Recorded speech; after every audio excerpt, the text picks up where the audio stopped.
It's very difficult to cover a crisis in which the person who's supposed to be in charge is just misinforming you and saying he's not going to wear a mask because he might be meeting princes and kings and he can't have that aesthetically. I'm not sure where the media goes with this. Since 2017, on a global scale, citizens' trust in the press and journalists have dropped slowly but surely. The Committee to Protect Journalists has found that 26 countries have worked to box in journalists and limit their access, within their rights, of course. Public health officials and the Center for Disease Control made it clear that social distancing is effective against the spread of COVID-19. According to an Axios survey, the CDC is the most trusted source in the United States during the crisis, significantly more than the press or any media outlet. However, in the interest of fairness and hearing both sides of the issue, journalists have covered the current health crisis as a political issue, leaving partisan individuals to choose sides instead of collectively looking to the best solution.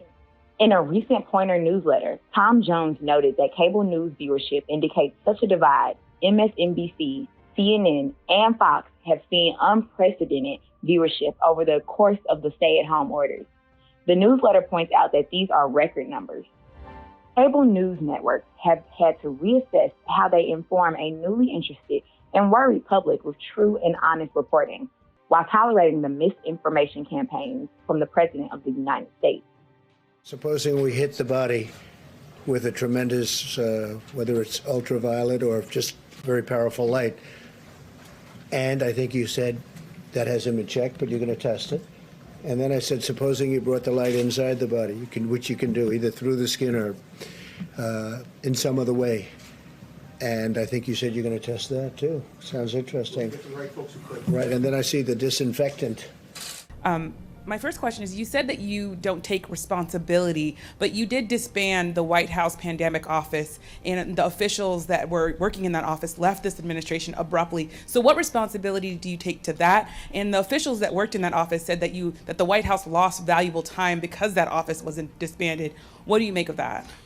Well, I just think it's a nasty question. With the current administration continuing to levy attacks on major cable news networks, while the same network simultaneously carry his press conferences live and unfettered, the news in an untenable place.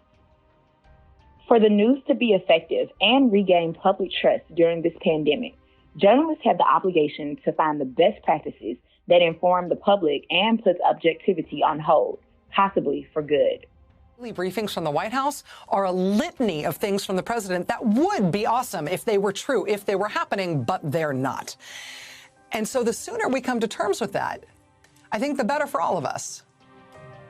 If it were up to me, and it's not, I would stop putting those briefings on live TV. Not out of spite, but because it's misinformation. If the president does end up saying anything true, you can run it as tape. But if he keeps lying like he has been every day on stuff this important, all of us should stop broadcasting it. Honestly, it's going to cost lives.